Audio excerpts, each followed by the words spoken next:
En muchos lugares se ha vuelto, quizás, no digo que nuestra iglesia, pero sí digo que en lo general se ha vuelto una iglesia quizás dominguera, donde los domingos son los días donde más asistencia hay, donde más compromiso por estar hay, y donde muchas personas quizás a lo largo del tiempo van escuchando, recibiendo y quizás no mirando para lo cual el Señor un día les ha salvado.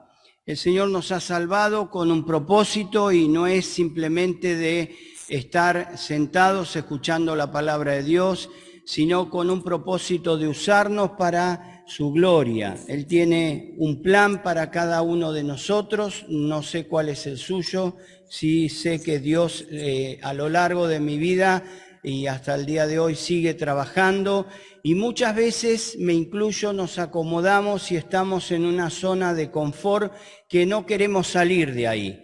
¿Por qué? Porque es más fácil, porque realmente nos acomodamos de tal manera en la cual nos sentimos seguros. Pero saben, en esta noche quisiera que podamos ver, este es un mensaje que el Señor me ha dado, que estoy preparando ya hace un tiempo, que lo desarrollaremos en dos reuniones, no en una sola, y este primer mensaje tiene como título Nuestra resistencia al llamado al servicio o al llamado al ministerio que Dios nos quiere dar. Y en segunda instancia vamos a ver qué hacemos con lo que Dios pone en nuestras manos en relación al servicio que Él también nos manda hacer. Y les invito a buscar en Éxodo capítulo 3, vamos a leer algunos versículos, otros los vamos a mencionar, y vamos a ver el llamado de una persona que muchos conocemos, y si no es todos en esta noche, pero qué bien sería recordarlo en nuestras vidas para que entendamos que el Señor quiere decirnos algo en lo personal. Dice Éxodo capítulo 3, versículo 1, apacentando Moisés las ovejas de Jetro su suegro, sacerdote de Madián, llevó las ovejas a través del desierto y llegó hasta Horeb, monte de Dios. Y se le apareció el ángel de Jehová en una llama de fuego en medio de una zarza, y él miró y vio que la zarza ardía en fuego y la zarza no se consumía. Entonces Moisés dijo, iré yo ahora y veré esta grande visión, ¿por qué causa la zarza o el arbusto no se quema? Viendo Jehová que él iba a ver, lo llamó Dios desde en medio de la zarza y dijo, Moisés, Moisés. Y él respondió, heme aquí. Y dijo, no te acerques, quita tu calzado de tus pies, porque el lugar en que tú estás, tierra santa es. Y dijo, yo soy el Dios de tu padre, Dios de Abraham, Dios de Isaac y Dios de Jacob. Entonces Moisés cubrió su rostro porque tuvo miedo de mirar a Dios. Dijo luego Jehová, bien he visto la aflicción de mi pueblo que está en Egipto, y he oído su clamor a causa de sus exactores, pues he conocido sus angustias, y he descendido para librarlos de mano de los egipcios y sacarlos de aquella tierra a una tierra buena y ancha, a tierra que fluye leche y miel, a los lugares del cananeo, del eteo, del amorreo, del fereceo, del heveo y del jebuseo. El clamor, pues, de los hijos de Israel ha venido delante de mí, también he visto la opresión con que los egipcios los oprimen. Ven, por tanto, ahora y te enviaré a Faraón para que saques de Egipto a mi pueblo, los hijos de Israel. Hasta aquí por ahora con la palabra de Dios. Vamos a ver en primera instancia que Moisés niega o pone como excusas ciertas incapacidades de su persona en 4 oportunidades hacia Dios.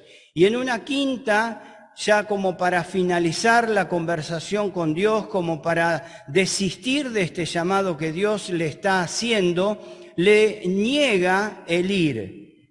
Gracias, Lichi. Tendríamos algún día darle un aplauso a todos los que traen agua. Qué bueno es que podamos analizar quizás lo que la Escritura nos deja ver también a través de estos errores para que nosotros no cometamos esos mismos errores.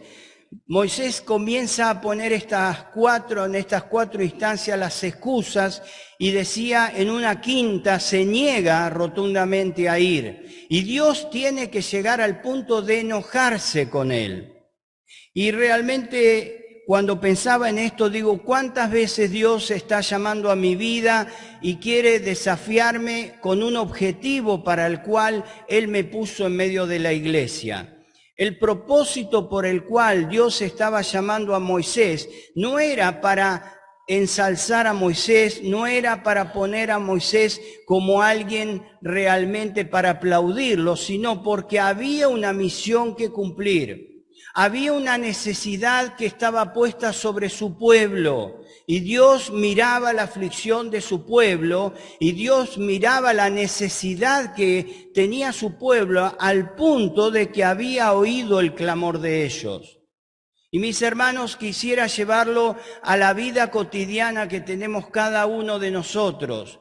No cabe duda que vivimos en un mundo donde está inmerso en la necesidad de encontrar la verdad, donde está sufriendo las consecuencias de lo que Satanás está ganando terreno en la vida de cada uno de ellos, produciendo estragos en sus vidas, en sus familias, en todo lo que se vive cotidianamente a lo largo y a lo ancho de este planeta. Mire, si usted cree que solo en la Argentina se sufre, le puedo asegurar que aún en los lugares donde realmente se vive financieramente y económicamente bien, se sufre mucho más.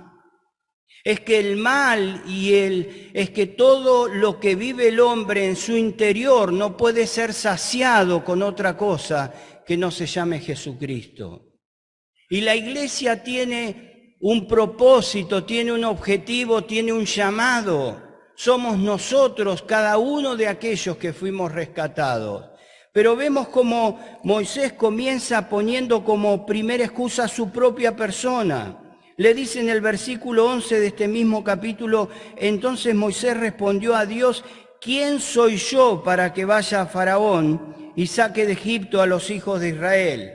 Quizás sea el mismo cuestionamiento que muchas veces nos hacemos frente a estos desafíos que Dios nos plantea a través de su palabra. ¿Quién soy yo? Yo conocí al Señor hace poco, yo conocí al Señor hace mucho, pero no tengo capacidad. Yo realmente no tengo un reconocimiento público dentro de la congregación a la que formo. Y ya comienza a formarse un concepto de nuestra persona como alguien al cual Dios no puede llamar. Y esto es lo que Moisés le estaba diciendo allí al llamado de Dios. Moisés estaba en una zona de confort. ¿Saben? Durante 40 años estuvo siendo educado en las mejores escuelas allí de Egipto. Moisés recibió una educación que realmente le sirvió para ser un gobernante como Dios quería que lo sea. Pero allí, en aquella circunstancia, él quiso adelantarse a este llamado, hizo justicia por mano propia y mató a un egipcio porque lo vio que estaba maltratando a un compatriota suyo y mató al egipcio y lo escondió en la arena. Pero resulta ser de que pasó el tiempo y vio a dos judíos que se estaban peleando y quiso oponerse como aquel que apaciguaba la situación y les decía, usted no se tiene que pelear, son compatriotas. Y uno de ellos dice, ¿qué vas a hacer? ¿Lo mismo que hiciste con aquel egipcio que lo mataste y lo enterraste? Y dice la Escritura que Moisés huyó de aquella situación al punto de abandonar el lugar por adelantarse a lo que Dios realmente había dicho en algún momento. Pero no cabe duda que esos primeros 40 años fueron muy importantes para su vida y estos segundos 40 años que él viviría en el desierto cuidando aquellas ovejas de su suegro iban a ser también un desafío. Luego vivió 40 años haciendo un ministerio, un servicio que realmente lo llevaría a sufrir, a enojarse, como hemos de ver en el próximo mensaje. Pero saben, él estaba cómodo, Él sabía que si volvía hacia Egipto no solo tenía que enfrentar a un pueblo que era rebelde, no solo tenía que enfrentar quizás a muchos que lo querían matar, aunque Dios cuando lo manda le dice, ya los que te quieren matar están todos muertos. Dios había allanado el camino. Pero no cabe duda que era mucho más fácil quedarse con aquellas ovejitas que las llevaba con el cayado cuando se ponían rebeldes, o que de pronto no les hablaban y no les decían cosas, y que los seguían porque él era su pastor. Mucho más fácil en lugar de enfrentar todo el desafío que Dios le estaba proponiendo por delante. Pero había una tarea que cumplir. Dios lo estaba llamando y Moisés comienza a poner excusas. En primer lugar, como hemos visto, su persona. En segundo lugar, en el versículo 13, muestra su incapacidad de revelar al pueblo el nombre y el carácter de Dios, que quería librarlos. Dijo Moisés a Dios, he aquí que llego yo a los hijos de Israel y le digo, el Dios de vuestros padres me ha enviado a vosotros. Si ellos me preguntan cuál es su nombre, ¿qué le responderé? Y allí está la gran declaración de Dios, ya manifestada al mismo Abraham en sus antepasados, diciendo que él era el gran yo soy, el todopoderoso. Pero Moisés comienza y pone esa excusa también, ¿qué le voy a decir yo a ellos?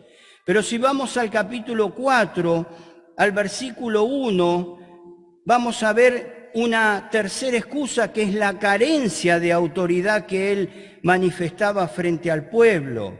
Porque él se anticipa y le dice, entonces Moisés respondió diciendo, he aquí que ellos no me creerán ni oirán mi voz, porque dirán, ¿no te ha parecido Jehová? Fíjense cómo él, de pasar, cubrirse porque tuvo miedo, a desafiar todo lo que Dios le estaba diciendo.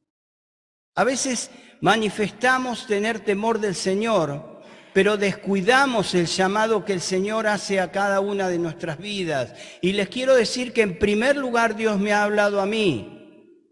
Ninguno puede estar exento de las veces que Dios golpea a nuestro corazón y nos llama para que recapacitemos y para que salgamos de nuestro lugar de confort para cumplir con la tarea para la que nos envió.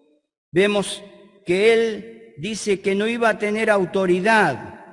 En cuarto lugar, empieza a expresar ya un problema que seguramente había en su forma de hablar, como dicen algunos, dicen que era tartamudo, otros dicen que no tenía un buen léxico para poder, diríamos, o una buena, no me sale la palabra, una buena expresión en el hablar para poder dirigirse al pueblo. Dice el 4:10, entonces dijo Moisés a Jehová, ay Señor, nunca he sido hombre de fácil palabra, ni antes ni desde que tú hablas a tu siervo, porque soy tardo en el habla y torpe en la lengua. Y en quinto lugar, mis hermanos, en el versículo 13 le dice Moisés al Señor, ay Señor, envía, te ruego, por medio del que debes enviar. Qué triste habrá sido recordar en alguna instancia de su vida esto para Moisés. Y qué bueno sería que nosotros podamos tomar de este ejemplo, porque tuvo que llegar el enojo de Dios, así como lo hemos visto en la vida también del profeta Jonás, como lo hemos visto en la vida de cada uno de aquellos que rechazaron en primera instancia el llamado de Dios. Dios cumplió su propósito, Dios lo llevó a hacer lo que realmente Él quería que haga, pero tuvo que enojarse. Dice el versículo 14, entonces Jehová se enojó contra Moisés. Y qué bueno sería que este mensaje nos ayude para que Dios no llegue a enojarse contra nosotros. La verdad que siempre hablamos del amor de nuestro Dios, pero Dios también se enoja. Y Dios pone límites. Dios realmente llama en esta circunstancia a un siervo para que obedezca la orden al ministerio que él tenía, pero él estaba resistiendo. Dice que Dios, entonces, en el versículo 14, le dijo: no conozco yo a tu hermano Aarón y levita, y el que habla bien, y aquí que él saldrá a recibirte, y al verte se alegrará en su corazón. Tú hablarás a él y pondrás en su boca las palabras, y yo estaré con tu boca y con la suya, y os enseñaré lo que hayáis de hacer. Y él hablará por ti al pueblo, él te será a ti en lugar de boca, y tú serás para él en lugar de Dios. Y tomarás en tu mano esta vara con la cual harás señales. Dios pone o accede a ponerle a Aarón, a quien le manda para ser el que traslade o transmita, mejor dicho, lo que Dios le daría a Moisés. No lo pone en el lugar de Moisés, el llamado era para Moisés y el llamado es para vos o el llamado es para mí, no es para otro, aunque muchas veces querramos corrernos a un costado y que lo haga otro. ¿Saben? Empezamos a poner excusas en nuestra vida. Hay un aparatito que lo usamos muchas veces, tristemente cuando estamos enfermos, y es el termómetro, ¿no? Y el termómetro mide la temperatura que hay en nuestro cuerpo. ¿Qué pasa si en esta noche diríamos que hay un aparatito que se llama excusómetro? ¿Cómo estaría nuestro excusómetro? ¿Cómo mediría? Mi hijo se ríe porque sí, muchas veces digo estas cosas, pero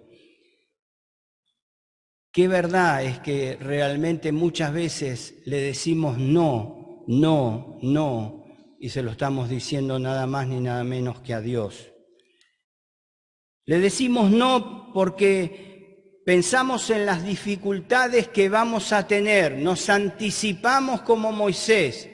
Moisés se anticipó a todo lo que iba a ocurrir. Parecería como que Dios no tenía el conocimiento total de la situación. Dios se estaba equivocando, Dios lo estaba mandando a hacer una tarea que descuidó algunos detalles y Moisés lo ayudaba a recordárselo. Qué distantes que estamos nosotros de esto. ¿No es verdad que muchas veces nos parecemos a Moisés? Parece que le empezamos a decir a Dios: no, pero vos no sabés la cantidad de trabajo que tengo.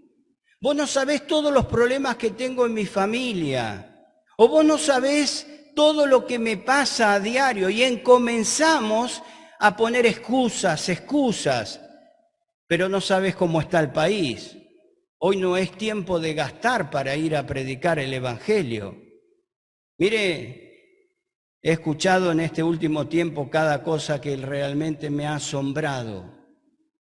Mis hermanos, muchas veces pensamos en lo que va a ocurrir, nos anticipamos de tal manera que comenzamos a quitarnos, comienza todo aquello a quitarnos el sueño.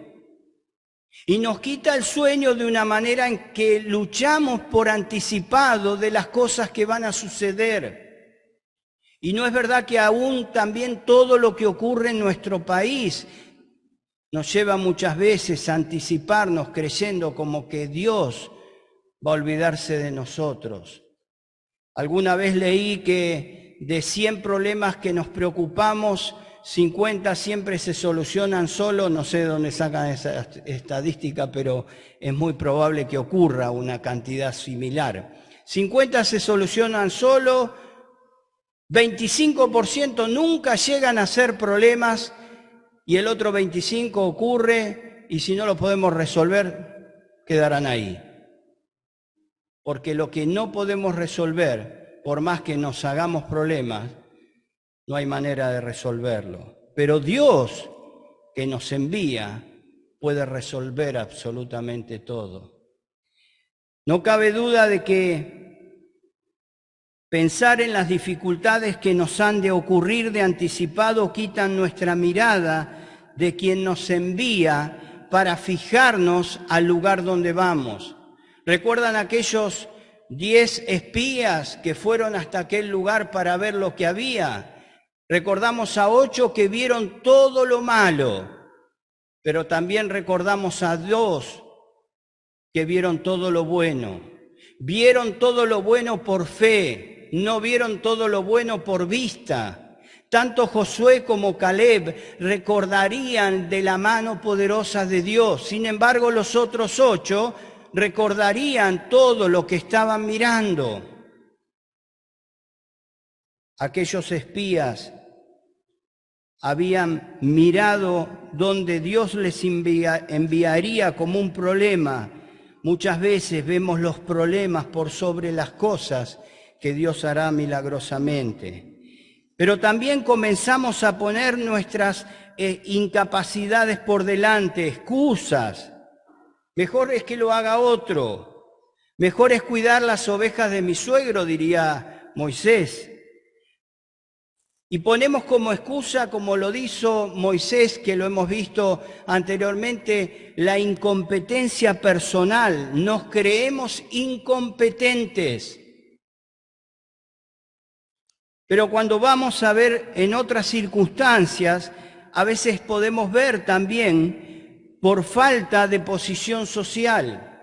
Si vamos a Jueces capítulo 6, versículo 15, van a ver allí como Gedeón le pone como excusa al llamado de Dios su condición social.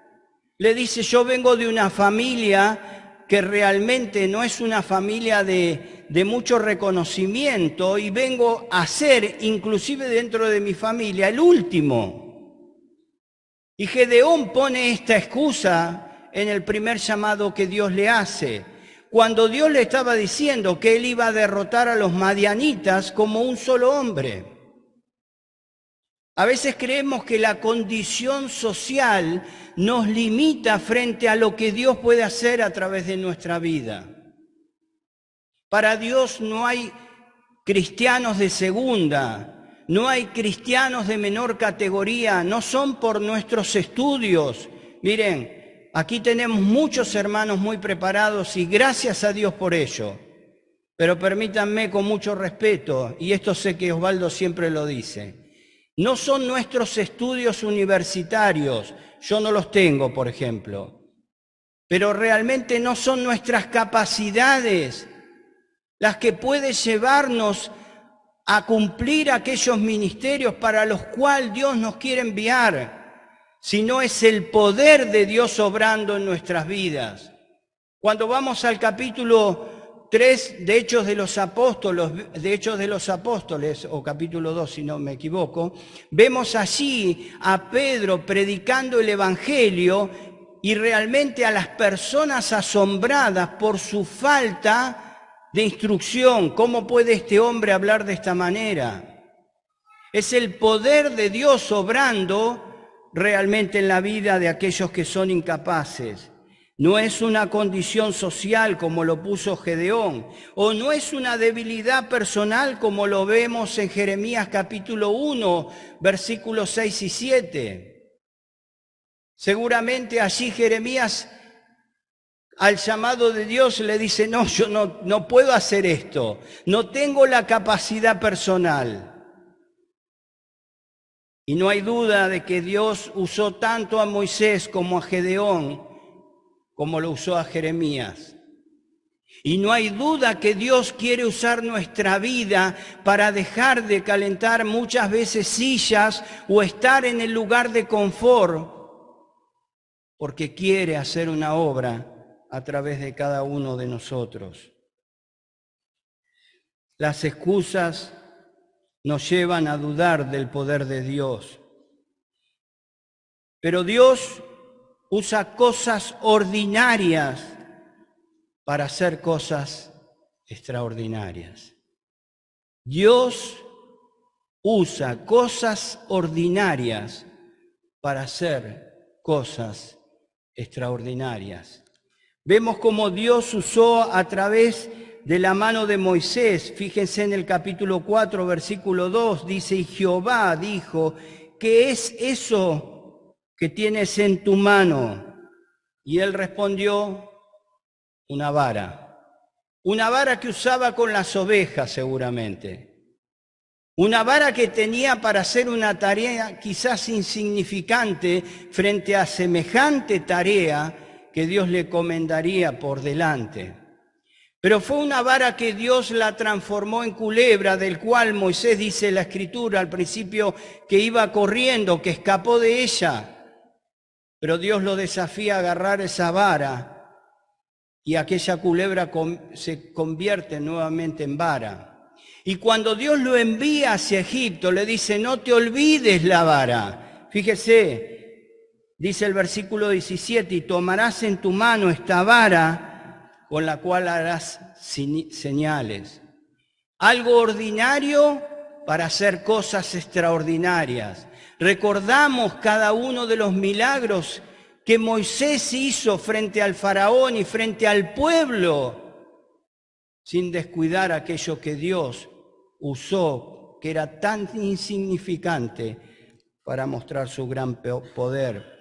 Recordamos a Sansón en Jueces 15:15, cuando derrotó a los filisteos. Sansón, que el padre de su esposa se la había dado en matrimonio nuevamente a otra persona, a su padrino. Dice que Sansón se enojó de tal manera que ató a las zorras que encontró por allí fuego y quemó todos los campos de los filisteos. Algo que no estuvo bien, pero que lo hizo porque él se creía orgulloso y todopoderoso. Pero quemó los campos de los filisteos, y los filisteos, cuando se enteraron que fue Sansón, comenzaron a buscarlo para matarlo. Primero mataron al padre de aquella mujer y a la mujer, y luego comenzaron a buscarlo. Y como no lo encontraron, fueron a buscar a los de Judá. Y Sansón estaba escondido en una cueva. Y en aquella cueva van los de Judá, y resulta ser de que allí, en esa circunstancia, Dios todavía tenía un plan para Sansón. Y lo sacan de aquella cueva atado. Él permite que lo aten con cuerdas nuevas, dice la Escritura. Y cuando llega a los filisteos, dice que las rompió como si fueran hilos quemados. Y agarró la quijada de un burro y con eso mató a 1000 filisteos. Algo insignificante frente a nuestros ojos, pero algo poderoso para lo que Dios tenía que cumplir. O recordamos a David, que con 5 piedras, pero con solo una, allí en 1 Samuel capítulo 17, versículo 40, desafió al gran gigante que atormentaba al pueblo de Israel. Cuántas luchas, cuántos tormentos, temblaban de miedo, dice la Escritura. Y cada vez que aquel gigante salía a desafiarlos en aquel valle, el pueblo de Israel temblaba. Y un insignificante pastor, pequeño, joven, muy joven, con lo que Dios le había dado en su privacidad, podríamos decirlo, allá donde nadie lo estimaba como importante, clavó aquella piedra en la frente de aquel gigante. Y aquel día venció al tormento de Israel. Dios usó aquellas cosas insignificantes para ver obras maravillosas. O un puñado de harina y un poco de aceite, como lo vemos en 1 Reyes 17:12, una viuda que tuvo fe en Dios. Allí estaba Elías, luego de anunciarle a Acab que no habría ya lluvia, y escapando de aquella ciudad donde había tanta perversión contra Dios, el pueblo se había vuelto contra Dios. Aún Acab se había casado con Jezabel, una mujer que realmente adoraba a su dios Baal. Vemos como el pueblo se había inclinado detrás de eso. Sale Elías y, estando en una circunstancia de hambre, Dios lo envía a esta viuda de Sarepta.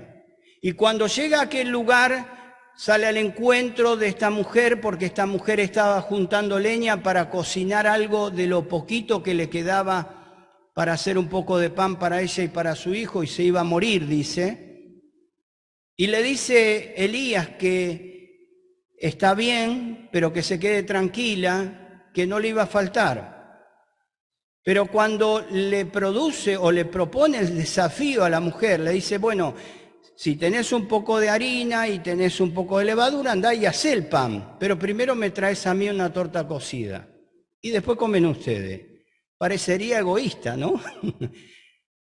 El que lo ve de afuera dice, ¿qué está haciendo? La estaba desafiando a que realmente le crea a Dios. Y recordamos que Dios hizo un milagro cada día, porque no tengo duda que el frasco no se llenó de golpe. Había cada día, dice la Escritura, lo necesario para seguir cocinando.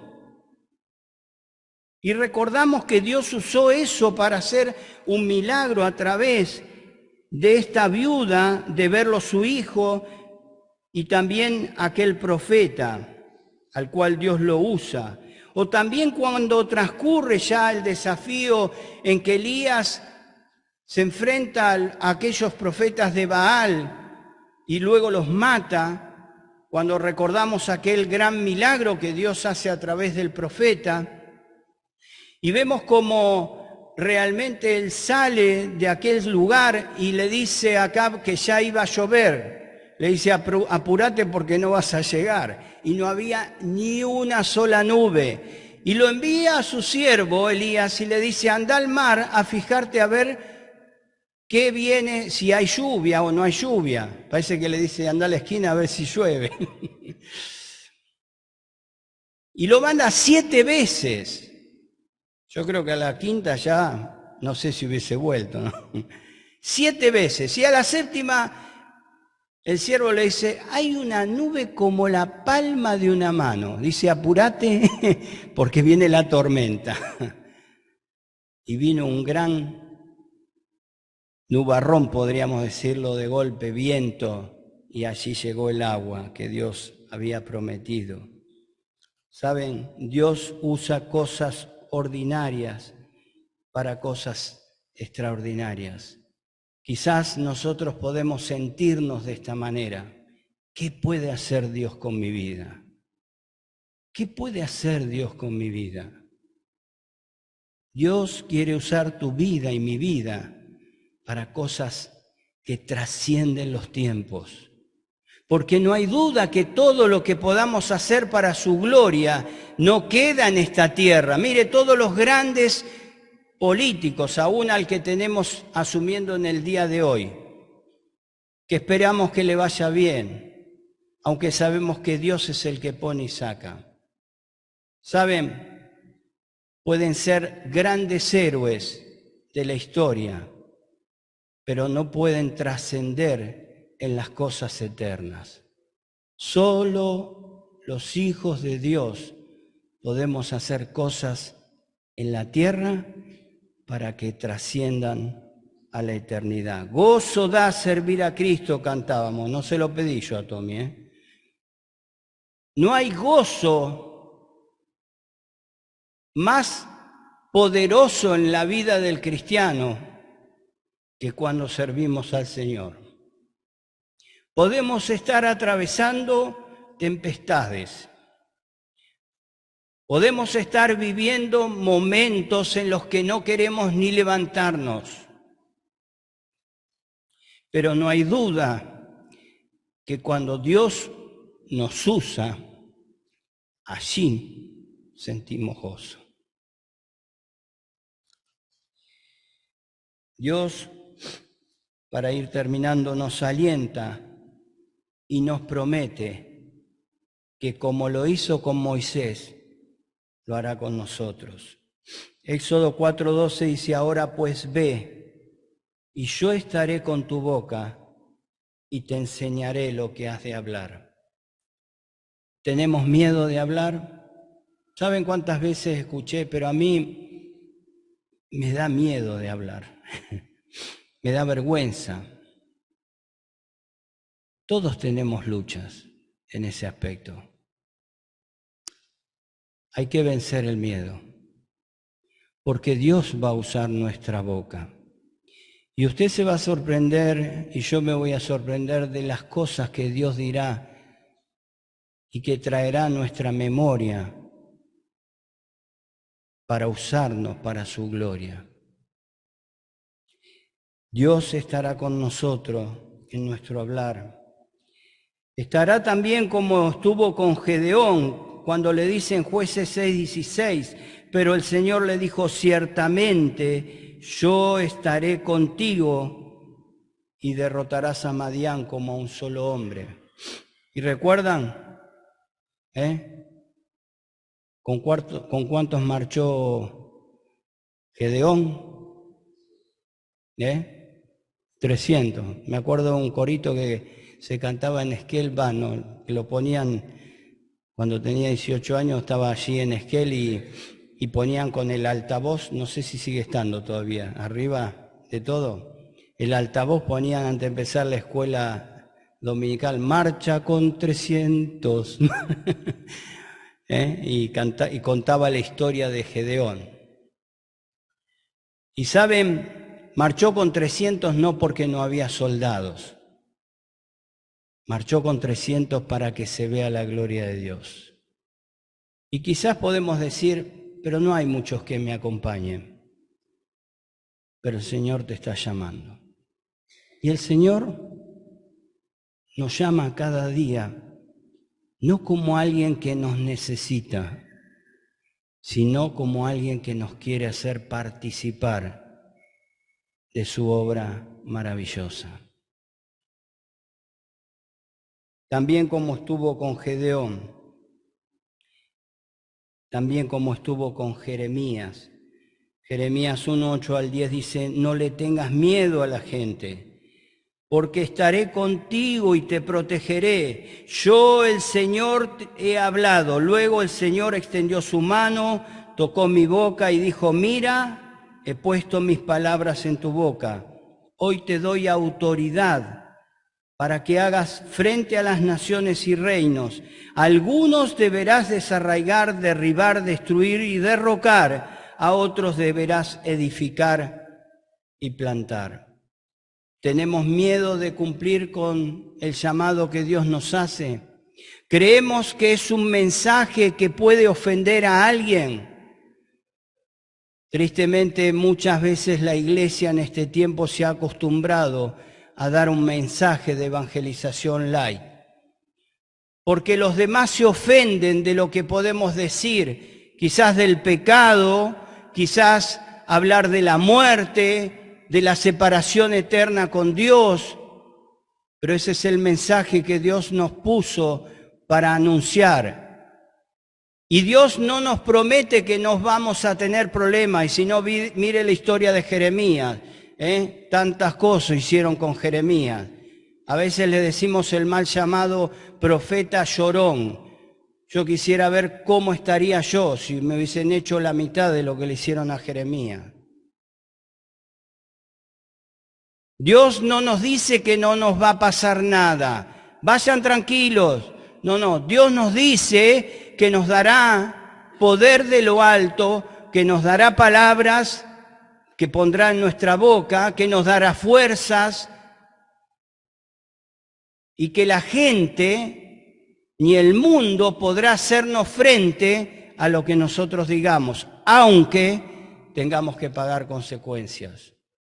Y si no recuerda el apóstol Pablo que cada vez que anunciaba en cada una de las ciudades el evangelio, en más de una lo llevaban preso y le daban de a palazos. Pero Dios nos está llamando a ser valientes. Dios nos está llamando a dejar el confort y la comodidad para cumplir con el ministerio para el cual nos puso en medio de su iglesia. Mis hermanos, más adelante veremos qué hacemos con lo que Dios puso en nuestras manos. Muchas veces pasa el tiempo y aquello que Dios puso en nuestras manos se convierte no solo en algo que nos molesta, sino en algo que no utilizamos. ¿Por qué? Porque no queremos compromiso. ¿Cómo está nuestro excusómetro en el día de hoy? Que podamos aprender de la historia que Dios nos dejó en su palabra para tomar decisiones en este día que cambien nuestra vida personal. Porque no estamos hablando de una decisión congregacional, la congregación se va a beneficiar, la sociedad se va a beneficiar, nuestra familia se va a beneficiar. Pero saben, todo tiene que ser para la gloria de nuestro Dios. Lo dejo a Tommy para terminar.